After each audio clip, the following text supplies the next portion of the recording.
ನಿಮ್ಮ ಡಾಕ್ಟರ್ ನೇರ ಪ್ರಸಾರ ಕಾರ್ಯಕ್ರಮಕ್ಕೆ ಸ್ವಾಗತ. ನಾನು ಶಕುಂತಲಾ ಭೂಷಣ್. ಒತ್ತಡದ ಜೀವನ, ಬದಲಾಗ್ತಾ ಇರೋ ಜೀವನ ಶೈಲಿ, ಜನರಿಗೆ ನೂರಾರು ಆರೋಗ್ಯ ಸಮಸ್ಯೆ. ಯಾವ ಸಮಸ್ಯೆಗೆ ಯಾವ ಚಿಕಿತ್ಸೆ ಎನ್ನುವುದೇ ದೊಡ್ಡ ಚಿಂತೆ. ಇಂತಹ ಸಮಸ್ಯೆ ಇರೋರಿಗೆ ಒಂದೇ ವೇದಿಕೆಯಲ್ಲಿ ಸಿಗುತ್ತೆ ಉತ್ತರ. ಇದೇ ಟಿವಿನ ವಿಶೇಷ ಕಾರ್ಯಕ್ರಮ ನಿಮ್ಮ ಡಾಕ್ಟರ್.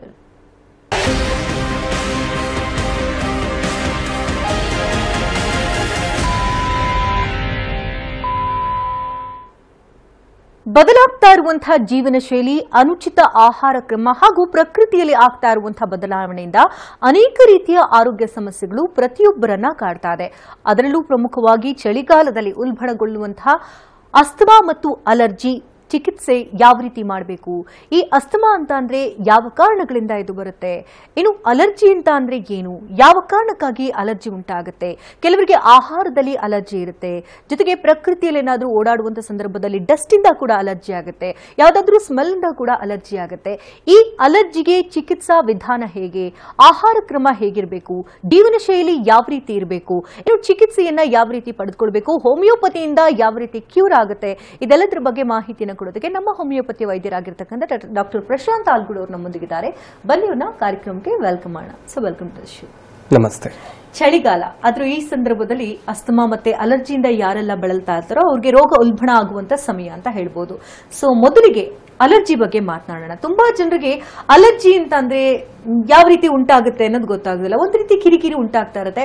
ಅಷ್ಟೊಂದೇನು ಸಮಸ್ಯೆ ಕೊಡಲ್ವಲ್ಲ, ಡಾಕ್ಟರ್ ಹತ್ರ ಯಾಕೆ ಹೋಗ್ಬೇಕು ಅಂತ ನೆಗ್ಲೆಕ್ಟ್ ಮಾಡ್ತಿರ್ತಾರೆ. ಬಟ್ ಮುಂದೆ ಒಂದು ದಿನ ಬಹುದೊಡ್ಡ ಕಾಯಿಲೆಯಾಗಿ ಇದು ಮಾರ್ಪಡುವಂತ ಸಾಧ್ಯತೆಗಳಿರುತ್ತೆ. ಹಾಗಾಗಿ ಮೊದಲಿಗೆ ಪ್ರಾಥಮಿಕವಾಗಿ ಈ ಅಲರ್ಜಿ ಅಂತ ಅಂದ್ರೇನು, ಯಾವ್ಯಾವ ಕಾರಣಗಳಿಂದ ಇದು ಬರಬಹುದು ಅಂತ ತಿಳಿಸ್ಕೊಡಿ. ಸೊ ಜನರಲಿ ಈಗ ಎಷ್ಟೋ ಜನ ಪೇಷಂಟ್ ಕ್ಲಿನಿಕಲ್ ವಿಸಿಟ್ ಆಗ್ತಾ ಇರೋದು ಕೂಡ ನೋಡ್ತಾ ಇದ್ದೀವಿ. ಸೊ ಅಲರ್ಜಿ ಅಂದ್ಕೂಡ್ಲೇ ಸೊ ಅದರದೇ ಆದ ಒಂದಿಷ್ಟು ಸಮಸ್ಯೆಗಳನ್ನು ಎದುರಿಸ್ತಾ ಇರೋದು ಕೂಡ ನೋಡ್ತಾ ಇದ್ದೀವಿ. ಸ್ವಲ್ಪ ಜನ ಹೇಳ್ತಿರ್ತಾರೆ ರಿಪೀಟೆಡ್ ಆಗಿ ಸ್ವಲ್ಪ ಕೆಮ್ಮು ಬರ್ತಾ ಇದೆ, ನೆಗಡಿ ಆಗ್ತಾ ಇದೆ, ಅಥವಾ ಮುಂಜಾನೆ ಎದ್ಕೊಳ್ಳೆ ಸೀನ್ಗಳು ಬರ್ತಾ ಇದೆ, ಅಥವಾ ರಾತ್ರಿ ಮಲಗಿದಾಗ ಮೂಗು ಕಟ್ಕೊಳ್ತಾ ಇರುತ್ತೆ, ಅಥವಾ ಈ ಒಂದು ಉಸಿರಾಟದ ಸಮಸ್ಯೆ ಆಗ್ತಾ ಇರೋದು ನೋಡ್ತಾ ಇದ್ದೀವಿ, ಅಥವಾ ಗಂಟ್ಲಲ್ಲಿ ಕೆರೆತ ಬರ್ತಾ ಇರೋದು, ಅಥವಾ ಮುಖ ಎಲ್ಲ ಭಾರ ಅನಿಸೋದು, ಅಥವಾ ಕಣ್ಣು ಕೆಂಪಾಗೋದು, ಕಣ್ಣಿಂದ ನೀರು ಕಡಿಯೋದು. ಸೊ ಈ ರೀತಿ ಹಲವಾರು ಸಮಸ್ಯೆಗಳನ್ನು ಎದುರಿಸ್ತಾ ಇರೋದು ನೋಡ್ತಾ ಇದ್ದೀವಿ. ಆದರೆ ಅಲರ್ಜಿ ಅಂದಾಗ ಪ್ರತಿಯೊಬ್ಬ ಪೇಷಂಟು ಅವ್ರದ್ದೇ ಆದ ಒಂದು ಡಯಾಗ್ನೋಸಿಸ್ ಜೊತೆಗೆ ಬರ್ತಾ ಇರೋದು ಕೂಡ ನೋಡ್ತಾ ಇದ್ದೀವಿ. ಡಯಾಗ್ನೋಸಿಸ್ ಅಂದರೆ ಈಗ ಒಂದಿಷ್ಟು ಪೇಷಂಟ್ ನಾವು ಹೇಳ್ತಾ ಇರೋದು ನೋಡ್ತಾ ಇರ್ತೀವಿ, ನನಗೆ ಡಸ್ಟ್ ಅಲರ್ಜಿ ಇದೆ. ಸ್ವಲ್ಪ ಪೇಷಂಟ್ ಹೇಳ್ತಾ ಇರೋದು ನೋಡ್ತಾ ಇರ್ತೀವಿ, ನನಗೆ ಕೋಲ್ಡಿಂದ ಅಲರ್ಜಿ ಆಗ್ತಿದೆ, ಅಥವಾ ಸ್ವಲ್ಪಷ್ಟು ಈ ಥರ ಫುಡ್ ಪದಾರ್ಥಗಳಲ್ಲಿ ಈ ಒಂದು ಫುಡ್ ತಗೊಂಡಾಗ ನನಗೆ ಅಲರ್ಜಿ ಆಗ್ತಾ ಇದೆ, ಅಥವಾ ವೆದರಲ್ಲಿ ವ್ಯತ್ಯಾಸ ಆದಾಗ, ಸ್ಪೆಷಲಿ ಈ ಒಂದು ಚಳಿಗಾಲ ಬಂದಾಗ ನನಗೆ ಅಲರ್ಜಿ ಆಗ್ತಾ ಇದೆ. ಈ ರೀತಿ ಕಾರಣಗಳನ್ನು ಹೇಳ್ತಾ ಇರೋದು ನೋಡ್ತಾ ಇದ್ದೀವಿ. ಆದರೆ ಒಂದು ಏನಂದರೆ, ಅಲರ್ಜಿ ಅನ್ನೋದು ಯಾರಿಗೆ ಆಗಿರ್ಬೋದು, ಡಸ್ಟಿಂದ ಆಗಲಿ ಅಥವಾ ಫುಡ್ಡಿಂದ ಆಗಲಿ, ಆ ಒಂದು ಕಾರಣದಿಂದ ಈ ಅಲರ್ಜಿ ಅನ್ನೋದು ಹುಟ್ಕೊಳ್ತಾ ಇಲ್ಲ. ಸೊ ಜನರಲಿ ಯಾರಲ್ಲೇ ಆಗಿರ್ಬೋದು ಅಲರ್ಜಿ ಅನ್ನೋದು ಬರ್ತಾ ಇದೆ ಅಂದರೆ, ಈಗ ಡಸ್ಟಿಂದ ಅಥವಾ ಫುಡ್ಡಿಂದನೇ ಅಲರ್ಜಿ ಬರೋದಾಗಿದ್ದರೆ, ಅದೇ ಒಂದು ಡಸ್ಟಲ್ಲಿ, ಅದೇ ಒಂದು ಫುಡ್ಡಲ್ಲಿ, ಅದೇ ಒಂದು ವೆದರಲ್ಲಿ ಪ್ರತಿಯೊಬ್ಬರು ನಾವು ಬದುಕ್ತಾ ಇದ್ದೀವಿ. ಹಾಗಿದ್ದಾಗ ಎಲ್ಲರಿಗೂ ಈ ಅಲರ್ಜಿ ಅನ್ನೋದು ಕಾಡೋ ಚಾನ್ಸಸ್ ಇರ್ತಿತ್ತು. ಆದರೆ ಸ್ವಲ್ಪಷ್ಟು ಜನರಲ್ಲಿ ಮಾತ್ರ ಈ ಅಲರ್ಜಿ ಅನ್ನೋದು ಬರ್ತಾ ಇದೆ. ಸ್ಪೆಸಿಫಿಕಲಿ ಈಗ ಸ್ವಲ್ಪಷ್ಟು ಜನರಿಗೆ ಮಾತ್ರ ಈ ಒಂದು ಡಸ್ಟಿಂದ ಇಫೆಕ್ಟ್ ಆಗುತ್ತೆ, ಮಿಕ್ಕಿದವರಿಗೆ ಆಗಲ್ಲ, ಆ ರೀತಿ ಅಂತೂ ಇರೋದಿಲ್ಲ. ಸೊ ಜನರಲಿ ನಮ್ಮಲ್ಲಿರೋ ಒಂದು ಕೊರತೆಯ ಮೂಲಕ ಈ ಒಂದು ಅಲರ್ಜಿ ಅನ್ನೋದು ಹುಟ್ಕೊಳ್ತಾ ಇರೋದು. ಸೊ ಆ ಒಂದು ಕೊರತೆನೆ ನಾವು ಸೆನ್ಸಿಟಿವಿಟಿ ಅಂತ ಕೂಡ ಹೇಳ್ತಾ ಇರ್ತೀವಿ. ಸೊ ಜನರಲಿ ಈ ಒಂದು ಇತ್ತೀಚಿನ ಒಂದು 2 ವರ್ಷದ ಸಮಯದಲ್ಲಿ ನೋಡೋದಾಗಿದ್ರೆ, ರೋಗ ನಿರೋಧಕ ಶಕ್ತಿ ಅನ್ನೋ ಒಂದು ಪಾರ್ಟ್ ಕೂಡ ತುಂಬಾನೇ ರಿಪೀಟೆಡ್ ಆಗಿ ಯೂಸ್ ಮಾಡ್ತಾ ಇರೋದು ನೋಡ್ತಾ ಇದೀವಿ. ಅಂದ್ರೆ ರೆಸಿಸ್ಟೆನ್ಸ್ ಪವರ್ ಅಂತ ಏನು ಹೇಳ್ತಾ ಇರ್ತೀವಿ. ಈ ಒಂದು ರೋಗ ನಿರೋಧಕ ಶಕ್ತಿಯ ಪಾತ್ರ ಇಲ್ಲಿ ತುಂಬಾನೇ ಮುಖ್ಯ ಆಗುತ್ತೆ. ಸೊ ಜನರಲಿ ಸೆನ್ಸಿಟಿವಿಟಿ ಅನ್ನೋದು ಯಾವಾಗ ಉಟ್ಕೊಳ್ಳುತ್ತೆ ಅಂದ್ರೆ, ನಮ್ಮ ದೇಹದಲ್ಲಿರೋ ರೋಗ ನಿರೋಧಕ ಶಕ್ತಿ ಅನ್ನೋದು ಯಾವಾಗ ಕಮ್ಮಿ ಆಗ್ತಾ ಬರುತ್ತೆ, ಅದ್ರ ಫಂಕ್ಷನಿಂಗ್ ಅಲ್ಲಿ ಯಾವಾಗ ವ್ಯತ್ಯಾಸ ಅನ್ನೋದು ಕಾಡೋದಕ್ಕೆ ಶುರು ಆಗ್ತಾ ಇದೆ, ಆ ಒಂದು ಸ್ಥಿತಿಯಲ್ಲಿ ಈ ಒಂದು ಸೆನ್ಸಿಟಿವಿಟಿ ಅನ್ನೋದು ಹುಟ್ಕೊಳ್ತಾ ಇರೋದು. ಸೊ ರೋಗ ನಿರೋಧಕ ಶಕ್ತಿಯ ಫಂಕ್ಷನ್ ಅಂದ್ರೆ ಏನು? ಜನರಲಿ ನಮ್ಮ ದೇಹದಲ್ಲಿ ಬ್ಲಡ್ ಏನಿದೆ, ಈ ಒಂದು ರಕ್ತದಲ್ಲಿ ಹಲವಾರು ಸೆಲ್ಸ್ಗಳನ್ನ ನಾವು ನೋಡ್ತಾ ಬರ್ತೀವಿ. ಒಬ್ರು ಕಾಲ್ ಹಿಡಿದ್ರೆ ಮಾತನಾಡಿಸೋಣ. ವಿಜಯನಗರದಿಂದ ಸಿದ್ದೇಶ್ ಅವರು ಕರೆ ಮಾಡಿದ್ರೆ. ನಮಸ್ತೆ ಸಿದ್ದೇಶ್ ಅವರೇ. ನಮಸ್ಕಾರ ಮೇಡಮ್. ಡಾಕ್ಟರ್ ಇದ್ದಾರೆ, ಮಾತನಾಡಿ. ಹಲೋ ಸರ್, ನಮಸ್ಕಾರ. ನಮಸ್ತೆ ಸಿದ್ದೇಶ್ ಅವರೇ, ಹೇಳಿ. ಸರ್, ನಮ್ಮ ಮಗಳು 4 ವರ್ಷದ ಮಗಳು. ಓಕೆ ಸರ್, ಈಗ ಒಂದ್ ಇಯರ್ ಇಂದ ಅಲರ್ಜಿ ಕಡಿಮೆನೇ ಆಗ್ತಾ ಇಲ್ಲ, ನೆಗಡಿ ಕೆಮ್ಮು ಕಡಿಮೆ ಆಗ್ತಾ ಇಲ್ಲ. ಅಂದ್ರೆ ಏನಾಗ್ತಾ ಇದೆ ಎಕ್ಸಾಕ್ಟ್ಲಿ? ಸರ್, ಅವಳಿಗೆ ಒಂದು ಆಯಾಸ ಜಾಸ್ತಿ ಆಗ್ತಿದೆ, ನೆಗಡಿ ಒಟ್ಟ ಕಡಿಮೆ ಆಗ್ತಿಲ್ಲ, ಆಮೇಲೆ ಕಫ ಜಾಸ್ತಿ ಆಗ್ತಾ ಇದೆ. ಓಕೆ, ಸೊ ಏನಾದ್ರೂ ಮೆಡಿಸಿನ್ಸ್ ತಗೋತಾ ಇದ್ದಾರಾ ಈಗ? ಸರ್, ತೋರ್ಸ್ಕೊಂಡ್ ಬಂದಿದ್ವಿ, ಜಿಬ್ರಾನ್ ಅಂತ ಕೊಟ್ಟಿದ್ದಾರೆ. ಓಕೆ, ಆಮೇಲೆ ನೆಬ್ಲಿಗೇಷನ್ ಮಾಡಕ್ ಹೇಳ್ತಿದ್ದಾರೆ ಕಂಟಿನ್ಯೂ ಆಗಿ. ಅಂದ್ರೆ ಅದು ತಗೊಂಡಾಗ ಸ್ವಲ್ಪ ಟೈಮ್ ವರೆಗೂ ಸ್ವಲ್ಪ ಆರಾಮ್ ಅನ್ಸೋದು, ಮತ್ತೆ ಬಿಟ್ರೆ ಮತ್ತೆ ಕಾಣ್ತಾ ಇದೆ. ಸರ್ ಒಂದು 15 days ಕಡಿಮೆ ಆಗುತ್ತೆ, ಮತ್ತೆ ಅದೇ ಪ್ರಾಬ್ಲಮ್. ಅಥವಾ ಸ್ವಲ್ಪ ಅವಳಿಗೆ ನೆಗಡಿ ಆಯ್ತು ಅಂದ್ರೆ ಮತ್ತೆ ಅದು ಪ್ರಾಬ್ಲಮ್ ಸ್ಟಾರ್ಟ್ ಆಗುತ್ತೆ. ನಿಜವಾಗ್ಲು, ಯಾಕಂದ್ರೆ ಈಗ ಇಷ್ಟಕ್ಕೆ ಮುಂಚೆ ಕೂಡ ನಾನು ಅದನ್ನೇ ಹೇಳ್ತಾ ಇದ್ದೀಪ. ಜನರಲಿ ಏನಾಗ್ಬಿಡುತ್ತೆ ಅಂದ್ರೆ ಈ ಅಲರ್ಜಿ ಆಗಿರ್ಬೋದು, ಅಸ್ತಮಾನೋ ಕಂಡೀಷನ್ ಆಗಿರ್ಬೋದು, ಈಗ ಮೇಲ್ಪಟ್ಟಲ್ಲಿ ನೀವು ಹೇಳ್ತಾ ಇದ್ದೀರಾ ಸ್ವಲ್ಪ ಉಸಿರಾಟದ ಸಮಸ್ಯೆ ಆಗ್ತಾ ಇದೆ, ಕಫ ತುಂಬ ಆಗ್ತಾ ಇದೆ, ನೆಗಡಿ ಆಗ್ತಾ ಇದೆ ಅಂತ. ಸೊ ಮೇಲ್ಗಡೆ ನಮಗೆ ಅದು ಮಾತ್ರ ಕಾಣ್ತಾ ಇದೆ. ಸೊ ಅದು ಹೋದ್ರೆ ಸಾಕು ಅನ್ನೋ ಥರ ಅದಕ್ಕೆ ಮಾತ್ರ ನಾವು ಟ್ರೀಟ್ಮೆಂಟ್ ತಗೊಳ್ತಾ ಇರ್ತೀವಿ. ಅಂದರೆ ಕೆಮ್ಮು ಬರ್ತಾ ಇದೆ ಅಂದರೆ ಅದಕ್ಕೆ ಮಾತ್ರೆಗಳನ್ನು ತಗೊಳ್ಳೋದು, ಉಸಿರಾಟದ ಸಮಸ್ಯೆ ಆಗ್ತಾ ಇದೆ ಅಂದರೆ ಸ್ವಲ್ಪ ನೆಬುಲೈಸೇಷನ್ ಮಾಡ್ಕೊಳ್ಳೋದು ಅಥವಾ ಪಫ್ಗಳನ್ನು ಯೂಸ್ ಮಾಡ್ಕೊಳ್ಳೋದು. ಈ ರೀತಿ ಸಿಂಪ್ಟಮೆಟಿಕಲಿ ನಾವು ಟ್ರೀಟ್ಮೆಂಟ್ ತಗೊಂಡಾಗ ಏನಾಗುತ್ತೆ, ಆ ಮೆಡಿಸಿನ್ಸ್ಗಳನ್ನು ನಾವು ಯಾವಾಗ ಯೂಸ್ ಮಾಡ್ತಾ ಇದ್ದೀವಿ ಆ ಸಮಯದಲ್ಲಿ ನಮ್ಗೆ ಆರಾಮ ಆಗ್ತಾ ಇದೆ ಅನ್ನೋ ಥರ ಕಾಣ್ತಾ ಇರುತ್ತೆ. ಒಂದು ಮೆಡಿಸಿನ್ ಬಿಟ್ಟು ಒಂದು 15 ದಿವಸ ಅಥವಾ ಒಂದು ತಿಂಗಳ ಆಯಿತು ಅಂದ್ಕೊಳ್ಳಿ, ಮತ್ತೆ ಸೇಮ್ ಸೆಟ್ ಆಫ್ ಸಿಂಪ್ಟಮ್ಸ್ ಮತ್ತೆ ರಿಯಕರ್ ಆಗೋದಕ್ಕೆ ಶುರು ಆಗ್ತಾ ಬರೋದು. ಇಲ್ಲಿ ಮೇನ್ ಆಗಿ ನೀವು ಕಾನ್ಸಂಟ್ರೇಟ್ ಮಾಡಬೇಕಾಗಿರೋದು ನೋಡಿ, ಈ ಒಂದು ಅಲರ್ಜಿ ಅಥವಾ ಈ ಒಂದು ಲಕ್ಷಣಗಳು ಬರ್ತಾ ಇದೆ ಅಂದರೆ ಒಳಗಡೆ ಯಾವೊಂದು ಕಾರಣದಿಂದ ಆ ಸಮಸ್ಯೆ ಅನ್ನೋದು ಹುಟ್ಕೊಳ್ತಾ ಇದೆ. ಸೊ ಜನರಲಿ ಅಲರ್ಜಿ ಯಾರಲ್ಲೇ ಆಗಿರ್ಬೋದು, ಬರೋದಕ್ಕೆ ಮೂಲ ಕಾರಣ ನಮ್ಮಲ್ಲಿರೋ ರೋಗ ನಿರೋಧಕ ಶಕ್ತಿ. ಈಗ ಅಷ್ಟಕ್ಕೆ ಮುಂಚೆ ಅದ್ರ ಬಗ್ಗೆನೇ ಹೇಳ್ತಾ ಇದ್ದೆ ನಾನು. ಈ ಒಂದು ರಕ್ತದಲ್ಲಿ ಹಲವಾರು ಸೆಲ್ಸ್ಗಳಿದೆ, ಅಂದರೆ ಬಿಳಿ ರಕ್ತ ಕಣ ಆಗಿರ್ಬೋದು, ಕೆಂಪು ರಕ್ತ ಕಣ ಅಂತ ಹೇಳ್ತೀವಿ. ಈ ಒಂದು ರಕ್ತ ಕಣಗಳ ಕೆಲಸ ಏನಾಗಿರುತ್ತೆ ಅಂದರೆ ಡಸ್ಟಿಂದನೋ ಫುಡ್ಡಿಂದನೋ ಏನೋ ಒಂದು ವೆದರ್ ಮೂಲಕನೋ ಈ ಬಾಡಿ ಒಳಗಡೆ ಇನ್ಫೆಕ್ಷನ್ ಅದು ಹೋಗ್ತಾ ಇದೆ ಅಂದಾಗ ಆ ಒಂದು ಇನ್ಫೆಕ್ಷನ್ನ ತಡೆ ಹಿಡಿಯೋದು ಅಥವಾ ಆ ಒಂದು ಇನ್ಫೆಕ್ಷನ್ನ ಸಾಯಿಸೋ ಕೆಲಸ ಈ ಒಂದು ರಕ್ತದಲ್ಲಿರೋ ರಕ್ತ ಕಣಗಳದಾಗಿರುತ್ತೆ. ಯಾರ ದೇಹದಲ್ಲಿ ಈ ಒಂದು ರಕ್ತ ಕಣಗಳ ಫಂಕ್ಷನ್ ನಾರ್ಮಲ್ ಆಗಿ ನಡೀತಾ ಇರುತ್ತೆ, ಈ ರೀತಿ ಯಾವುದೇ ಸಮಸ್ಯೆಗಳು ಎದುರಿಸ್ತಾ ಇರೋದಿಲ್ಲ.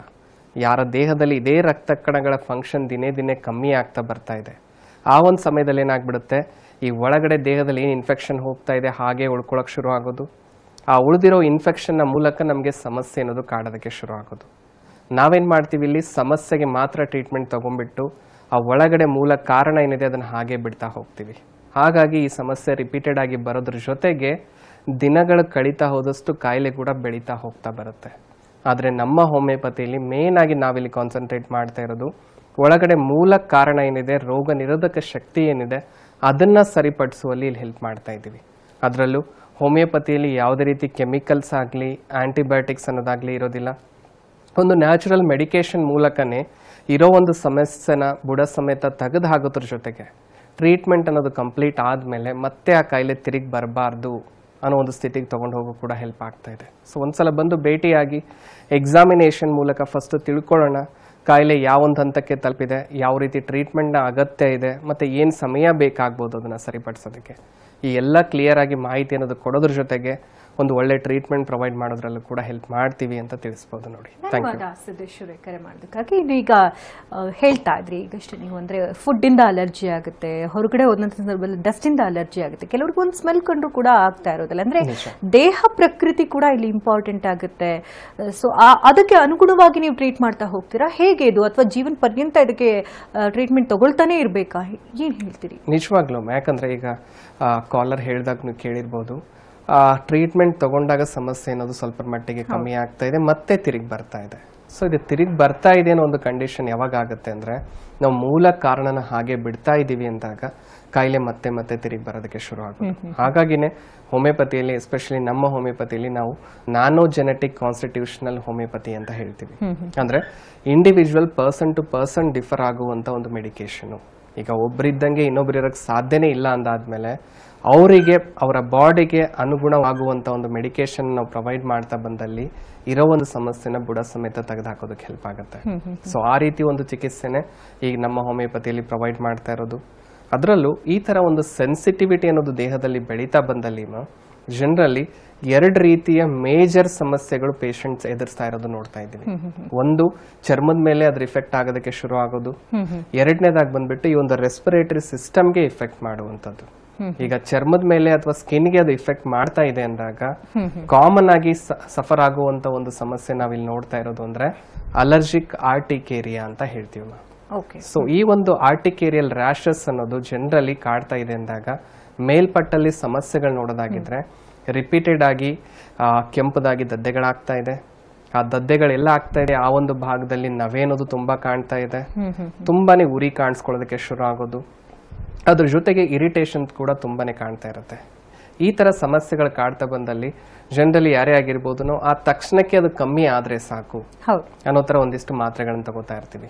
ಆ ಕಂಡೀಷನ್ ಏನಾಗುತ್ತೆ, ತಗೊಂಡಾಗ ಕಮ್ಮಿ ಆಗ್ತಾ ಇದೆ, ಮತ್ತೆ 1-2 ದಿನ ಬಿಡಿ 3 ದಿನ ಬಿಡಿ ಸೇಮ್ ಸಮಸ್ಯೆ ರಿಪೀಟ್ ಆಗೋದಕ್ಕೆ ಶುರು ಆಗೋದು. ಎಷ್ಟೋ ಜನ 5 ವರ್ಷ ಆಯ್ತು 10 ವರ್ಷ ಆಯ್ತು ಮಾತ್ರೆಗಳನ್ನು ತಗೋತಾ ಇದ್ದೀವಿ ಹಾಗೆ ಕಂಟಿನ್ಯೂಸ್ ಆಗಿ, 2 ದಿವಸಕ್ಕೊಂದ್ಸಲ ನಾನು ಆ ಮಾತ್ರೆ ತಗೊಳ್ಳೇಬೇಕು, ಬಿಟ್ರೆ ಸಾಕು ನನಗೆ ಆ ದದ್ದೆಗಳು ಬರುತ್ತೆ. ಈ ರೀತಿ ಆ ಒಂದು ಮೆಡಿಕೇಶನ್ಗೆ ಎಡಿಕ್ಷನ್ ಆಗೋ ಲೆವೆಲ್ಗೆ ರೀಚ್ ಆಗ್ತಾ ಇದ್ದಾರೆ.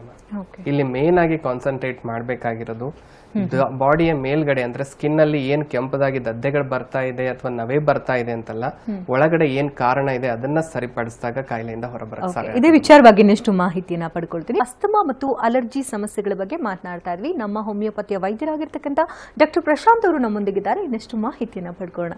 ನಾವಾಗ್ಲೇ ಮಾತನಾಡ್ತಾ ಇದ್ವಿ, ಈ ಅಲರ್ಜಿಗೆ ಒಂದು ಟ್ರೀಟ್ಮೆಂಟ್ ವಿಧಾನ ಕೂಡ ಹೇಳ್ತಾ ಇದ್ವಿ. ಹೋಮಿಯೋಪತಿನಲ್ಲಿ ಅಂದ್ರೆ ಬುಡದಿಂದ ಏನೆಲ್ಲ ಸಮಸ್ಯೆಗಳಿರುತ್ತೆ ಅದನ್ನು ತೊಡೆದು ಹಾಕಿದ್ರೆ ರೋಗ ಗುಣಮುಕ್ತರಾಗಬಹುದು ಅಂತ ಹೇಳ್ತಿದ್ವಿ. ಈ ಅಸ್ತಮಾ ಅನ್ನೋದು ಹೇಗೆ, ಅಂದ್ರೆ ಅಲರ್ಜಿಗೂ ಮತ್ತು ಅಸ್ತಮಾಗೂ ಯಾವ ರೀತಿ ಇಂಟರ್ಲಿಂಕ್ ಇದೆ ಅಂತ? ನಿಜವಾಗ್ಲೂ ಈಗ ಎಷ್ಟೋ ಜನ ಈಗ ಪೇಷಂಟ್ಸ್ ಗಳೆಲ್ಲ ನೋಡ್ತಾ ಇದ್ದೀವಿ, ಸಿಂಪಲ್ ಆಗಿ ಒಂದು ಅಲರ್ಜಿಯ ಜೊತೆಗೆ ಈ ಸಮಸ್ಯೆ ಅನ್ನೋದು ಶುರು ಆಗ್ತಾ ಇದೆ. ಸೊ ಅದೇ ಅಲರ್ಜಿನ ನಾವು ಯಾವಾಗ ನೆಗ್ಲೆಕ್ಟ್ ಮಾಡ್ಕೊಳ್ತಾ ಇದ್ದೀವಿ, ಅದು ಕರೆಕ್ಟ್ ಆಗಿ ಟ್ರೀಟ್ಮೆಂಟ್ ಅನ್ನೋದು ಪಡ್ಕೊಳ್ತಾ ಇಲ್ಲ ಅಂದಾಗ at the end of the day ಅದು ಅಸ್ತಮಾಗ ಕನ್ವರ್ಟ್ ಆಗ್ತಾ ಇರೋದು ನೋಡ್ತಾ ಇದ್ದೀವಿ. ಆ ರೀತಿ 4 ಹಂತಗಳಾಗಿ ಒಂದು ಅಲರ್ಜಿ ಅನ್ನೋದು ಬೆಳ್ಕೊಂಡು ಹೋಗ್ತಾ ಇದ್ದೀವಿ. ಸೊ ಮೊದಲನೇ ಹಂತದಲ್ಲಿದ್ದಾಗ ಅದನ್ನ ನಾವು ಅಲರ್ಜಿಕ್ ಆರ್ಟಿಕೇರಿಯಾ ಅಂತ ಕರಿತಾ ಇದ್ದೀವಿ, ಅದು ಸ್ಕಿನ್ ಲೆವೆಲ್ ಅಲ್ಲಿ ನೋಡಿದ್ವಿ. ಅದು ಬಿಟ್ರೆ ಯಾವಾಗ ಈ ಒಂದು ರೆಸ್ಪಿರೇಟರಿ ಸಿಸ್ಟಮ್ ಅಲ್ಲಿ ಇಫೆಕ್ಟ್ ಆಗ್ತಾ ಇದೆ ಅಂದಾಗ ಫಸ್ಟ್ ಕಾಣಿಸ್ಕೊಳ್ತಾ ಇರೋದು ಅಲರ್ಜಿಕ್ ಈ ಒಂದು ರೈನೈಟಿಸ್ ಅಂತ ಹೇಳ್ತೀವಿ. ಈ ಒಂದು ಅಲರ್ಜಿಕ್ ರೈನೈಟಿಸ್ ಅಲ್ಲಿ ಏನಾಗ್ತಾ ಇದೆ ಅಂದ್ರೆ ರಿಪೀಟೆಡ್ ಆಗಿ ಕೋಲ್ಡ್ ಕಫ್ ಮತ್ತೆ ಸ್ನೀಸಿಂಗ್ ಅಂತ ಹೇಳ್ತೀವಿ. ಅಂದ್ರೆ ರಿಪೀಟೆಡ್ ಆಗಿ ಕೆಮ್ಮು ಬರ್ತಾ ಇದೆ, ನೆಗಡಿ ಆಗ್ತಾ ಇದೆ, ಮುಂಜಾನೆ ಎದ್ದ ಕೂಡಲೇ ಸೀನ್ಗಳು ತುಂಬಾ ಬರ್ತಾ ಇದೆ. ಈ ರೀತಿ ಒಂದಿಷ್ಟು ಫಂಕ್ಷನಲಿ ಡಿಸ್ಟರ್ಬೆನ್ಸ್ ಆಗ್ತಾ ಇರೋ ತರ ಒಂದಿಷ್ಟು ಸಮಸ್ಯೆ ಕಾಣೋದಕ್ಕೆ ಶುರು ಆಗೋದು. ಆ ತರ ಫಂಕ್ಷನಲಿ ಇಂಬ್ಯಾಲೆನ್ಸ್ ಆದಾಗ 10ರಲ್ಲಿ ನಾವು 8ರಿಂದ 9 ಜನ ಏನ್ ಮಾಡ್ತೀವಿ, ಸೊ ಕೋಲ್ಡ್ ಕಫ್ ಆಗ್ತಿದೆನಾ ಸ್ವಲ್ಪ ಸಿಟ್ರಜನ್ ತಗೊಂಡ್ರೆ ಸಾಕು, ಸೊ ಅದನ್ನ ಮುಂದೂಡಕ್ ಶುರು ಮಾಡ್ತೀವಿ. 1 ತಿಂಗಳ ಬಂತ ಅದು ಟ್ಯಾಬ್ಲೆಟ್ ತಗೋತೀವಿ, ಮುಂದೂಡ್ತೀವಿ, ಮತ್ತೆ ಬಂತ ಅದೇ ತರ ರಿಪೀಟ್ ಮಾಡ್ತಾ ಹೋಗೋದು. ಒಂದು 6 ತಿಂಗಳಾಯ್ತು, ವರ್ಷ ಆಯ್ತು. ಯಾವಾಗ ಅದನ್ನ ಹಾಗೆ ನೆಗ್ಲೆಕ್ಟ್ ಮಾಡ್ತಾ ಹೋಗ್ತೀವಿ, ಮೇಲ್ಗಡೆಯಿಂದ ಕಾಯಿಲೆನ ನಾವು ಮುಚ್ಚಾಕ್ತಾ ಬರ್ತಾ ಇದ್ದೀವಿ. ಸೊ ಒಳಗಡೆ ಅದು ಇನ್ನೂ ಡೀಪ್ ಆಗಿ ಬೆಳೆಯೋದಕ್ಕೆ ಶುರು ಆಗೋದು. ಮೊದಲನೇ ಹಂತದಿಂದ ಯಾವಾಗ ಅದು 2ನೇ ಹಂತಕ್ಕೆ ತಲುಪ್ತಾ ಇದೆ, ಆ ಒಂದು ಕಂಡೀಷನ್ ಕಾಡ್ತಕ್ಕಂತ ಒಂದು ಸಮಸ್ಯೆನೆ ಅಲರ್ಜಿಕ್ ಸೈನುಸೈಟಿಸ್ ಅಂತ ಹೇಳ್ತೀವಿ. ಈ ವಿಚಾರವಾಗಿ ತಿಳ್ಕೊಳ್ತೀನಿ. ಒಬ್ರು ಕಾಲರ್ ಇದ್ದಾರೆ, ಶ್ರೀನಿವಾಸ್ ಕರೆ ಮಾಡಿದ್ದಾರೆ. ನಮಸ್ತೆ ಶ್ರೀನಿವಾಸ್ ಅವರೇ. ನಮಸ್ತೆ ಡಾಕ್ಟರ್ ಇದ್ರೆ ಮಾತನಾಡಿ. ಹಲೋ ಹಲೋ ಸರ್, ನಂಗೆ 2 ಮಂತ್ಸ್ ಇಂದ ಸ್ನೀಸಿಂಗ್ ಇದೆ, ಓಕೆ, ಕಂಟಿನ್ಯೂಸ್ ಆಗಿ ಬರ್ತಾ ಇದೆ. ಡಾಕ್ಟರ್ ಇದು ಅಲರ್ಜಿಕ್ ಟ್ಯಾಬ್ಲೆಟ್ ಕೊಟ್ಟಿದ್ದಾರೆ. ಓಕೆ, ಅದು ತಗೊಂಡಾಗ ಕಡಿಮೆ ಇರುತ್ತೆ, ಮತ್ತೆ ಅದ್ ಬಿಟ್ಟಾಗ ಮತ್ತೆ ಸ್ಟಾರ್ಟ್ ಆಗುತ್ತೆ. ಓಕೆ, ನಿಮ್ ವಯಸ್ಸು ಎಷ್ಟು? 31. ಏನ್ ಕೆಲಸ ಮಾಡ್ಕೊಂಡಿದ್ದೀರಾ? ಇಂಜಿನಿಯರ್ ಇದೀನಿ. ಓಕೆ, ಅಂದ್ರೆ ಏನಾದ್ರೂ ಈ AC ಅಲ್ಲಿ ಜಾಸ್ತಿ ಕೂತಾಗ ಆ ರೀತಿ ಅನ್ಸೋದು ಅಥವಾ ಡಸ್ಟ್ ಅಲ್ಲಿ ಹೋದಾಗ ಈ ರೀತಿ ಸ್ಪೆಸಿಫಿಕ್ ಆಗಿ ಏನಾದ್ರು? ಇಲ್ಲ, ನಮ್ಮ ಮನೆ ಹತ್ರನೇ ವರ್ಕ್ ಮಾಡ್ತಿರೋದು. ಓಕೆ, ಆದ್ರೂ ಕಂಡೀಷನ್ ಆ ತರ ರಿಪೀಟೆಡ್ ಆಗಿ ಕಾಣ್ತಾ ಇದೆ. ಓಕೆ, ಫ್ಯಾಮಿಲಿ ಹಿಸ್ಟ್ರಿಯಲ್ಲಿ ಯಾರಿಗಾದ್ರೂ ಈ ತರ ಸಮಸ್ಯೆ ಇತ್ತಾ? ಇಲ್ಲ ಸರ್. ಓಕೆ, ಸೊ ತೊಂದರೆ ಇಲ್ಲ. ಈ ತರ ಒಂದು ಸಿಂಪ್ಟಮೆಟಿಕಲಿ ಕೂಡ ಈಗ ನೀವು ಹೇಳ್ತಾ ಇದ್ದೀರಾ, ಟ್ಯಾಬ್ಲೆಟ್ಸ್ಗಳು ತಗೊಂಡಾಗ ಅದು ಕಮ್ಮಿ ಆಗ್ತಾ ಇದೆ, ಬಿಟ್ರೆ ಬರ್ತಾ ಇದೆ. ಸೊ ಇದು ಸಿಂಪಲ್ ಆಗಿ ಇಷ್ಟಕ್ಕೆ ಮುಂಚೆ ಕೂಡ ನಾನು ಹೇಳ್ತಾ ಇದ್ದೆ, ಇಲ್ಲಿ ಮೇನ್ ಆಗಿ ಕಾನ್ಸಂಟ್ರೇಟ್ ಮಾಡಬೇಕಾಗಿರೋದು ರೂಟ್ ಕಾಸ್ನ. ರೂಟ್ ಕಾಸ್ ಏನಿದೆ ಹುಡ್ಕೊಂಡು ಹೋದಾಗ ಕರೆಕ್ಟ್ ಆಗಿ ಮೆಡಿಕೇಶನ್ ಪ್ರೊವೈಡ್ ಮಾಡೋದಕ್ಕೂ ಹೆಲ್ಪ್ ಆಗುತ್ತೆ. ಅದೇ ತರ ಆ ಸಮಸ್ಯೆಯಿಂದ ಕಂಪ್ಲೀಟ್ ಆಗಿ ಹೊರಬರಕ್ಕೂ ಕೂಡ ಹೆಲ್ಪ್ ಆಗುತ್ತೆ. ಒಂದಿಷ್ಟು ರಕ್ತ ಪರೀಕ್ಷೆ ಕೂಡ ಮುಖ್ಯ ಆಗುತ್ತೆ, ಸ್ಪೆಷಲಿ ರಕ್ತ ಪರೀಕ್ಷೆಯಲ್ಲಿ ಅದನ್ನ ಸ್ವಲ್ಪ ಆ ಒಂದು ರಕ್ತ ಪರೀಕ್ಷೆ ಮಾಡ್ಕೊಳ್ಳೋದು ಮುಖ್ಯ ಇದೆ. ಆ ಒಂದು AC ಲೆವೆಲ್ಸ್ ಅಲ್ಲಿ ಏನಾದರೂ ವ್ಯತ್ಯಾಸ ಆಗಿದೆ ಅಂತ ತಿಳ್ಕೊಳ್ಳೋದು. ಅದು ಬಿಟ್ರೆ ESR ಅಂತ ಹೇಳ್ತೀವಿ, ಅಂದ್ರೆ ಎರಿಥ್ರೋಸೈಟಿಕ್ ಸೆಗ್ಮೆಂಟೇಷನ್ ರೇಟ್ ಅಂತ ಹೇಳ್ತೀವಿ. ಈ 2 ಪರೀಕ್ಷೆಗಳು ಮಾಡಿದಾಗ ಎಕ್ಸಾಕ್ಟ್ ಆಗಿ ದೇಹದಲ್ಲಿ ಅಲರ್ಜಿ ಕಂಡೀಷನ್ ಏನಾದರೂ ಕಾಣಿಸ್ಕೊಳ್ಳೋದ್ರ ಮೂಲಕ ಈ ಸಮಸ್ಯೆ ಹುಟ್ಕೊಂಡಿದ್ದೀನ ಅಥವಾ ಬೇರೆ ಒಂದು ರೀಸನ್ ಇಂದ ಹುಟ್ಕೊಂಡಿದೆ ಅಂತ ತಿಳ್ಕೊಳ್ಳೋದಕ್ಕೆ ಹೆಲ್ಪ್ ಆಗುತ್ತೆ. ಒಂದ್ಸಲ ಬಂದು ಭೇಟಿಯಾಗಿ ಫಸ್ಟ್ ಜನರಲ್ ಎಕ್ಸಾಮಿನೇಷನ್ ಮೂಲಕ ಏನು ಸಮಸ್ಯೆ ಇದೆ, ಎಷ್ಟು ಮಟ್ಟಿಗೆ ಅದು ಬೆಳೆದಿದೆ ಅಂತ ತಿಳ್ಕೊಳ್ಳೋದಕ್ಕೆ ಹೆಲ್ಪ್ ಆಗುತ್ತೆ. ಸೊ ಫರ್ದರ್ ಅದ್ರ ಜೊತೆಗೆ ಏನಾದರೂ ಪರೀಕ್ಷೆಗಳ ಅಗತ್ಯ ಇದ್ದಾಗ ಅದನ್ನು ಗೈಡ್ ಮಾಡ್ತೀವಿ. ಅದ್ರ ಜೊತೆಗೆ ಒಂದು ಸೂಕ್ತವಾದ ಟ್ರೀಟ್ಮೆಂಟ್ ಪ್ರೊವೈಡ್ ಮಾಡೋದ್ರಲ್ಲೂ ಕೂಡ ಹೆಲ್ಪ್ ಮಾಡ್ತೀವಿ. ನಿಮ್ಮ ಒಂದು ಸಮಸ್ಯೆ ಏನಿದೆ ಕಂಪ್ಲೀಟ್ ಆಗಿ ಗುಣಮುಖ ಆಗೋದಕ್ಕೂ ಕೂಡ ಹೆಲ್ಪ್ ಮಾಡ್ತೀವಿ ಅಂತ ತಿಳಿಸ್ಬೋದು ನೋಡಿ. Thank you. ಧನ್ಯವಾದ ಶ್ರೀನಿವಾಸ್ ಕರೆ ಮಾಡೋದಕ್ಕಾಗಿ. ಅಲರ್ಜಿಕ್ ಸೈನೋಸೈಟಿಸ್ ಬಗ್ಗೆ ಮಾತನಾಡ್ತಾ ಇದ್ವಿ. ನಿಜವಾಗ್ಲೂ ಸೊ ಈಗ ಅಲರ್ಜಿಕ್ ಸೈನೋಸೈಟಿಸ್ ಅಲ್ಲಿ ನೋಡೋದಾಗಿದ್ರೆ ಸೊ ಹಲವಾರು ಪೇಷಂಟ್ ಹೇಳ್ತಾ ಇರೋದು ನೋಡ್ತಿರ್ತೀವಿ, ತುಂಬಾ ತಲೆನೋವು ಇದೆ ನನಗೆ, ಮುಖ ತುಂಬಾ ಭಾರ ಅನಿಸ್ತಾ ಇರುತ್ತೆ, ಕಣ್ ಕೆಂಪಗಾಗ್ತಾ ಇದೆ, ಮುಖ ಮುಂಜಾನೆ ಎದ್ಕೊಳ್ಳೆ ಊದ್ಕೊಂಡಂಗೆ ಕಾಣಿಸ್ಕೊಳ್ಳೋದು, ಕಣ್ಣಿಂದ ನೀರ್ ಬರೋದು, ಈ ತರ ಒಂದಿಷ್ಟು ಲಕ್ಷಣಗಳು ನೋಡ್ತಾ ಇರ್ತೀವಿ. ಈಗ ತಲೆ ನೋವ್ತಾ ಇದೆ ಅಥವಾ ತಲೆ ಭಾರ ಇದೆ ಅಂದಾಗ ಜನರಲಿ ನಾವೇನ್ ಮಾಡ್ತೀವಿ, ಪೇನ್ ಕಿಲ್ಲರ್ಸ್ ಗಳನ್ನ ಯೂಸ್ ಮಾಡೋದು ಅಥವಾ ಬಾಂಬ್ ಗಳನ್ನ ಯೂಸ್ ಮಾಡ್ಕೊಳ್ಳೋದು. ಸೊ ಆ ಒಂದು ನೋವನ್ನ ರಿಲೀಫ್ ಮಾಡ್ಕೊಳ್ಳೋದಕ್ಕೆ ಟ್ರೀಟ್ಮೆಂಟ್ ತಗೋತಾ ಇದ್ದೀವಿ. ಆದ್ರೆ ಇಲ್ಲೇನಾಗ್ತಾ ಇದೆ, ಸೈನೋಸೈಟಿಸ್ ಅಂದ್ರೆ ಒಂದು ಇನ್ಫ್ಲಮೇಷನ್ ಆಗಿದೆ, ಆ ಒಂದು ಭಾಗದಲ್ಲಿ ಅನ್ವಾಂಟೆಡ್ ಮ್ಯೂಕಸ್ ಅನ್ನೋದು ಫಿಲಪ್ ಆಗಿದೆ. ಎಸ್ಪೆಷಲಿ ಫ್ರಂಟಲ್ ಮತ್ತೆ ಮ್ಯಾಕ್ಸಿಲರಿ ಸೈನಸ್ ಅಂತ ಹೇಳ್ತೀವಿ. ಈ ಸೈನಸ್ ಏನಂದ್ರೆ ಒಂದು ಏರ್ವೇಸ್ ತರ ಒಳಗಡೆಯಿಂದ ಗಾಳಿ ಪಾಸ್ ಆಗೋದಕ್ಕೆ ಹೆಲ್ಪ್ ಆಗ್ತಾ ಇರುತ್ತೆ. ಆ ಒಂದು ಸೈನಸ್ಗಳು ಯಾವಾಗ ಬ್ಲಾಕ್ ಆಗುತ್ತೆ ಈ ಒಂದು ಇನ್ಫೆಕ್ಷನ್ ನ ಮೂಲಕ, ಅದು ಬ್ಲಾಕ್ ಆದಾಗ ನಮಗೆ ಮುಖ ಎಲ್ಲ ಭಾರ ಅನ್ಸೋದು, ತಲೆನೋವು ಬರೋದು ಕಾಡ್ತಾ ಇರುತ್ತೆ. ಈಗ ಮ್ಯೂಕಸ್ ಬ್ಲಾಕ್ ಆಗಿದೆ ಅಂದಾಗ ಎಷ್ಟೋ ಜನ ಬ್ಲಾಕ್ ನ ತೆಗೆದು ಹಾಕೋದಕ್ಕೆ ಸರ್ಜರಿ ಕೂಡ ಮೊರೆ ಹೋಗ್ತಾ ಇದ್ದಾರೆ, ಆಪರೇಷನ್ ಕೂಡ ಮಾಡಿಸ್ಕೊಳ್ತಾ ಇದ್ದಾರೆ. ಆಪರೇಷನ್ ಕೂಡ ಏನಾಗುತ್ತೆ, ಏನ್ ಬ್ಲಾಕ್ ಆಗಿದೆ ಅದನ್ನ ತೆಗೆದು ಹಾಕ್ಬೋದು, ಪೇನ್ ಕಿಲ್ಲರ್ಸ್ ಮೂಲಕ ನೋವನ್ನ ಕಮ್ಮಿ ಮಾಡ್ಕೋಬಹುದು. ಆದ್ರೆ ಬ್ಲಾಕ್ ಯಾಕೆ ಆಗ್ತಾ ಇದೆ, ಸೊ ಆ ಕಾರಣನ ನಾವು ಟ್ರೀಟ್ಮೆಂಟ್ ಪಡ್ಕೊಳ್ತಾ ಇಲ್ಲ ಅಂದಾಗ ಆಪರೇಷನ್ ಮಾಡ್ದಾದ್ಮೇಲೂ ಕೂಡ ಸಮಸ್ಯೆ ಮತ್ತೆ ತಿರುಗಿ ಬರೋ ಚಾನ್ಸಸ್ ಇರುತ್ತೆ. ಹಾಗಾಗಿನೇ ನಮ್ಮ ಹೋಮಿಯೋಪತಿಲಿ ಇಲ್ಲಿ ಕಾನ್ಸಂಟ್ರೇಟ್ ಮಾಡ್ತಾ ಇರೋದು ಬ್ಲಾಕ್ ಆಗಿರೋದಕ್ಕೆ ಟ್ರೀಟ್ಮೆಂಟ್ ಮಾತ್ರ ಅಲ್ಲದೆ ಬ್ಲಾಕ್ ಆಗ್ತಾ ಇರೋದಕ್ಕೆ ಏನ್ ಕಾರಣ ಇದೆ ಅದನ್ನು ಕೂಡ ಸರಿಪಡಿಸಕ್ಕೆ ಹೆಲ್ಪ್ ಮಾಡ್ತಾ ಇದ್ದೀವಿ. ಅದು ಬಿಟ್ರೆ ಇದೇ ಒಂದು ಕಂಡೀಷನ್ ನೋಡ್ತಾ ಇರೋದು ನೇಸಲ್ ಪಾಲಿಪ್ಸ್ ಅಂತ ಹೇಳ್ತೀವಿ. ಚಿಕ್ಕ ಮಕ್ಕಳಲ್ಲಿ ನೀವು ನೋಡಿರ್ಬೋದು, ಮೂಗಿನ ಒಳಗಡೆ ದುರ್ಮಾಂಸ ಬೆಳೆದಿದೆ ಅಂತ ಹೇಳ್ತಿರ್ತಾರೆ. ದುರ್ಮಾಂಸ ಬೆಳೆದಿರೋದನ್ನ ಕಟ್ ಮಾಡಿ ತೆಗೆದು ಹಾಕ್ಬೇಕು, ಇಲ್ಲ ಅಂದ್ರೆ ಮೂಗಿಂದ ಉಸಿರಾಟ ಮಾಡ್ತಿಲ್ಲ, ಬಾಯಿಂದಾನೇ ಉಸಿರಾಟ ಮಾಡ್ಬೇಕಾಗ್ತಿದೆ, ಈ ತರ ಸಮಸ್ಯೆ ಎದುರಿಸ್ತಾ ಇರೋದು. ಇಲ್ಲೂ ಕೂಡ ಅದೇ ಹೇಳೋದು ನಾನು, ಈ ಒಂದು ಪಾಲಿಪ್ಸ್ ಅಥವಾ ದುರ್ಮಾಂಸ ಅನ್ನೋದು ಬೆಳೀತಾ ಇರೋದಕ್ಕೆ ಏನ್ ಕಾರಣ ಇದೆ, ಆ ಇನ್ಫೆಕ್ಷನ್ ರಿಪೀಟೆಡ್ ಆಗ್ತಾ ಇದೆ, ನಮ್ಮ ದೇಹದಲ್ಲಿ ಏನ್ ರೋಗ ನಿರೋಧಕ ಶಕ್ತಿ ಕಮ್ಮಿ ಆಗ್ತಾ ಇದೆ, ಅದನ್ನ ಸರಿಪಡಿಸ್ತಾ ಬಂದಲ್ಲಿ ಇರೋ ಒಂದು ದುರ್ಮಾಂಸನ ಕಮ್ಮಿ ಮಾಡೋದಕ್ಕೂ ಹೆಲ್ಪ್ ಆಗುತ್ತೆ. ಫರ್ದರ್ ಅದು ಮತ್ತೆ ಬರುತ್ತೆ ಅನ್ನೋ ಟೆನ್ಷನ್ ಇರೋದಿಲ್ಲ, ಆ ಒಂದು ಸ್ಥಿತಿ ತಗೊಂಡು ಹೋಗೋಕ್ಕೂ ಹೆಲ್ಪ್ ಆಗುತ್ತೆ. ಮತ್ತೆ ಮೂರನೇದಾಗಿ ಕಾಮನ್ ಆಗಿ ನೋಡ್ತಾ ಇರೋದಮ್ಮ ಈ ಒಂದು ಟಾನ್ಸಿಲ್ಸ್ ಏನಿದೆ, ಈ ಒಂದು ಟಾನ್ಸಿಲೈಟಿಸ್ ಅಂತ ಹೇಳ್ತೀವಿ. ಸೊ ಈ ಒಂದು ಟಾನ್ಸಿಲ್ಸ್ ಅಲ್ಲಿ ಊತ ಕಾಣಿಸ್ಕೊಳ್ಳೋದಕ್ಕೆ ಶುರು ಆಗೋದು. ಸೊ ಬಾಯಲ್ಲಿ ನೋಡಿದಾಗ ನಮಗೆ ಅದು ದೊಡ್ಡದಾಗಿ ಕಾಣಿಸ್ತಾ ಇದೆ, ಆಪರೇಷನ್ ಮಾಡಿ ತೆಗೆದು ಹಾಕ್ಬಿಡ್ತೀವಿ. ಎಷ್ಟೋ ಜನ ಮಕ್ಕಳಲ್ಲಿ ನೋಡ್ತಾ ಇದ್ದೀವಿ, ಆಪರೇಷನ್ ಮೂಲಕ ಟಾನ್ಸಿಲ್ಸ್ ತೆಗೆದು ಹಾಕ್ಬಿಟ್ವಿ, ಈಗ ಆರಾಮಿದ್ದಾನೆ ಅನ್ಕೋತಾರೆ. ಆದ್ರೆ ಟಾನ್ಸಿಲ್ಸ್ ಗಳ ಫಂಕ್ಷನ್ ತಿಳ್ಕೊಳ್ಳೋದಿಲ್ಲ ತುಂಬಾ ಮುಖ್ಯ ಇದೆ.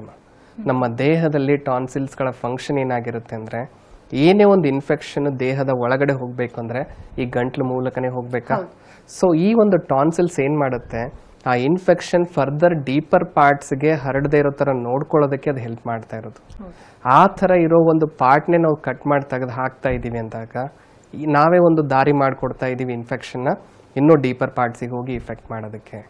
ಸೊ ಟಾನ್ಸಿಲ್ಸ್ ಅಲ್ಲಿ ಊತ ಕಾಣಿಸ್ಕೊಂಡಿದೆ ಅಂದಾಗ ಊತನ ಕಮ್ಮಿ ಮಾಡ್ಕೊಳ್ಳೋದಕ್ಕೆ ಟ್ರೀಟ್ಮೆಂಟ್ ತಗೋಬೇಕು ಹೊರತಾಗಿ ಟಾನ್ಸಿಲ್ಸ್ ಗಳನ್ನೇ ತೆಗೆದು ಹಾಕೋದು ಸರಿಯಲ್ಲ. ಸೊ ಯಾವಾಗ ಅದನ್ನೇ ನಾವು ತೆಗೆದು ಹಾಕ್ತಾ ಇದೀವಿ, ಈ ಎರಡನೇ ಹಂತದಲ್ಲಿರೋ ಈ ಒಂದು ಸಮಸ್ಯೆ ಮೂರನೇ ಹಂತಕ್ಕೆ ತಲುಪೋದಕ್ಕೆ ಶುರು ಆಗೋದು. ಮೂರನೇ ಹಂತದಲ್ಲಿ ಏನಾಗ್ಬಿಡುತ್ತೆ, ಈ ಒಂದು ಉಸಿರಾಟದ ಟ್ಯೂಬ್ಗೂ ಕೂಡ ಇನ್ಫೆಕ್ಷನ್ ಹರಡಕ್ಕೆ ಶುರು ಆಗ್ಬಿಡುತ್ತೆ. ಸೊ ಆ ಒಂದು ಕಂಡೀಷನ್ನೇ ನಾವು ಅಲರ್ಜಿಕ್ ಬ್ರಾಂಕೈಟಿಸ್ ಅಂತ ಹೇಳ್ತೀವಿ. ಇಲ್ಲಿ ಅರ್ಲಿ ಸೈನ್ಸ್ ಆಫ್ ವೀಸಿಂಗ್ ಅಂತ ಹೇಳ್ತೀವಿ. ಸ್ವಲ್ಪ ಮಟ್ಟಿಗೆ ಸ್ವಲ್ಪ ಉಸಿರಾಟದ ಸಮಸ್ಯೆ ಅನ್ನೋದು ಇಲ್ಲಿ ಕಾಡೋದಕ್ಕೆ ಶುರು ಆಗ್ತಾ ಬರೋದು. ಸೊ ಯಾವಾಗ ಉಸಿರಾಟ ಕಾಣಿಸ್ತಾ ಇರುತ್ತೆ ಅದು ಕೂಡ ಎಕ್ಸ್ಪೋಸರ್ ಟು ಸಮ್ ಸ್ಟಿಮ್ಯುಲೈ ಅಂತ ಹೇಳ್ತೀವಿ. ಅಂದ್ರೆ ಸ್ವಲ್ಪ ಡಸ್ಟ್ ಅಲ್ಲಿ ಹೋಗಿದ್ದೆ ಇವತ್ತು ನಾನು, ಅವಾಗ ನನಗೆ ಉಸಿರಾಟದ ಸಮಸ್ಯೆ ಶುರು ಆಯ್ತು. ಇವತ್ತು ಜಾಸ್ತಿ ಕೋಲ್ಡ್ ಪದಾರ್ಥ ತಿಂದಿದ್ದೆ, ಅವಾಗ ನನಗೆ ಸ್ವಲ್ಪ ಉಸಿರಾಟದ ಸಮಸ್ಯೆ ಶುರು ಆಯ್ತು. ಮತ್ತೆ ಒಂದು 2 hours 3 hours ಅಲ್ಲಿ ಆಟೋಮೆಟಿಕ್ ಆಗಿ ಸಬ್ಸೈಡ್ ಆಯ್ತು. ಅಂದ್ರೆ ಒಂದು ಸ್ಟಿಮ್ಯುಲೈಗೆ ನಮ್ಮ ದೇಹ ಎಕ್ಸ್ಪೋಸ್ ಆದಾಗ ಮಾತ್ರ ಈ ಒಂದು ಉಸಿರಾಟದ ಸಮಸ್ಯೆ ಕಾಡೋದಕ್ಕೆ ಶುರು ಆಗೋದು. ಆ ಒಂದು ಕಂಡೀಷನ್ ಅಲರ್ಜಿಕ್ ಬ್ರಾಂಕೈಟಿಸ್ ಅಲ್ಲಿ ನೋಡೋದು. ಅದು ಬಿಟ್ರೆ ಇದೇ ಒಂದು ಅಲರ್ಜಿಕ್ ಬ್ರಾಂಕೈಟಿಸ್ ಬಂದಾಗ ಎಷ್ಟೋ ಜನ ಮೇಲ್ಪಟ್ಟಲ್ಲೇ ಆ ಒಂದು ಕಫ್ ಆಗಿರ್ಬೋದು, ಡ್ರೈ ಕಫ್ ಆಗಿರ್ಬೋದು ಅಥವಾ ವೀಸಿಂಗ್ ಆಗಿರ್ಬೋದು, ಅದಕ್ಕೆ ಮಾತ್ರ ಟ್ರೀಟ್ಮೆಂಟ್ ತಗೊಂಡು ಮುಂದೂಡ್ತಾ ಹೋದಾಗ ಕೊನೆ ಹಂತದಲ್ಲಿ ಇದೇ ಒಂದು ಸಮಸ್ಯೆ ಅಸ್ತಮಾ ಕೂಡ ಕನ್ವರ್ಟ್ ಆಗ್ತಾ ಇರೋದು. ಈ ರೀತಿ ಹಂತ ಹಂತವಾಗಿ ಈ ಕಾಯಿಲೆ ಅನ್ನೋದು ಬೆಳ್ಕೊಂಡು ಹೋಗ್ತಾ ಇದೆ. ಇಲ್ಲಿ ಮೂಲ ಕಾರಣ ತಿಳ್ಕೊಂಡು ಯಾರು ಕರೆಕ್ಟ್ ಆಗಿ ಟ್ರೀಟ್ಮೆಂಟ್ ಪಡ್ಕೊಳ್ತಾ ಇದ್ದಾರೆ, ಇನಿಷಿಯಲ್ ಹಂತದಲ್ಲಿ ಆ ಕಾಯಿಲೆನ ತಡೆ ಹಿಡಿಯೋದಕ್ಕೆ ಹೆಲ್ಪ್ ಆಗುತ್ತೆ. ಯಾರು ಅದನ್ನ ಹಾಗೇ ನೆಗ್ಲೆಕ್ಟ್ ಮಾಡ್ಕೊಂಡು ಮುಂದೂಡ್ತಾ ಇದ್ದಾರೆ, ಕಾಯಿಲೆನ ದಿನೇ ದಿನೇ ಅವರೇ ಬೆಳೆಸ್ತಾ ಇದ್ದಾರೆ ಅನ್ನೋ ಸ್ಥಿತಿಗೆ ಹೋಗ್ತಾ ಇದೆ ಅಂತ ತಿಳಿಸ್ಬೋದಮ್ಮ. ಓಕೆ ಡಾಕ್ಟರ್, ಕಾರ್ಯಕ್ರಮಕ್ಕೆ ಆಗಮಿಸಿ ಅಸ್ತಮಾ ಹಾಗೆ ಅಲರ್ಜಿ ಸಮಸ್ಯೆ ಯಾವ ರೀತಿ ಉಲ್ಬಣ ಆಗುತ್ತೆ, ಇದಕ್ಕೆ ಟ್ರೀಟ್ಮೆಂಟ್ ವಿಧಾನ ಹೇಗಿರುತ್ತೆ, ನಮ್ಮ ಹೋಮಿಯೋಪತಿನಲ್ಲಿ ಯಾವ ರೀತಿ ಚಿಕಿತ್ಸಾ ವಿಧಾನಗಳ ಮೂಲಕ ನಾವು ಗುಣಪಡಿಸಿಕೊಳ್ಳಬಹುದು, ಎಲ್ಲದರ ಬಗ್ಗೆ ಮಾಹಿತಿ ನೀಡಿದ್ದಕ್ಕಾಗಿ ಧನ್ಯವಾದ ತಮಗೆ. Thank you. ವೀಕ್ಷಕರೇ, ಡಾಕ್ಟರ್ ಪ್ರಶಾಂತ್ ಅವ್ರನ್ನ ಭೇಟಿ ಮಾಡಬೇಕಂದ್ರೆ ಅಡ್ರೆಸ್ ಪ್ಲೇಟ್ ಈ ರೀತಿ ಇದೆ, ನೋಟ್ ಮಾಡ್ಕೊಳ್ಳಿ. ನಮ್ಮ ಹೋಮಿಯೋಪತಿ ಬೆಂಗಳೂರಿನ ಶಾಖೆಗಳು ಮಲ್ಲೇಶ್ವರಂ ಹಾಗೂ ಜಯನಗರದಲ್ಲಿದೆ. ಇತರೆ ಶಾಖೆಗಳು ಹುಬ್ಬಳ್ಳಿ, ಮೈಸೂರು, ದಾವಣಗೆರೆ, ಕಲಬುರಗಿ, ಹಾಸನ, ಶಿವಮೊಗ್ಗ, ಹೊಸಪೇಟೆ, ಬೆಳಗಾವಿ, ಉಡುಪಿಯಲ್ಲಿ ಬ್ರಾಂಚಸ್ಗಳಿದೆ. ಅಲ್ಲೂ ಕೂಡ ನೀವು ವಿಸಿಟ್ ಮಾಡಬಹುದು. ಹಾಗೆ ಮಹಾರಾಷ್ಟ್ರ, ಮುಂಬೈ, ಪುಣೆ, ಸೋಲಾಪುರ, ಕೋಲ್ಹಾಪುರ, ನಾಗ್ಪುರ, ಔರಂಗಾಬಾದ್ ಹಾಗೂ ನಾಸಿಕ್ನಲ್ಲೂ ಕೂಡ ಬ್ರಾಂಚಸ್ಗಳಿದೆ. ಹೆಚ್ಚಿನ ಡೀಟೇಲ್ಸ್ಗಾಗಿ ಕಾಂಟ್ಯಾಕ್ಟ್ ನಂಬರ್ ಈ ರೀತಿದೆ 9620240240ಗೆ ಕರೆ ಮಾಡಿ ಹೆಚ್ಚಿನ ಡೀಟೇಲ್ಸ್ ಅನ್ನು ನೀವು ಪಡ್ಕೊಳ್ಬಹುದಾಗಿದೆ. ಇದು ಈ ಹೊತ್ತಿನ ವಿಶೇಷ. ನಿರಂತರ ಸುದ್ದಿಗಾಗಿ ನೋಡ್ತಾ ಇರಿ TV9.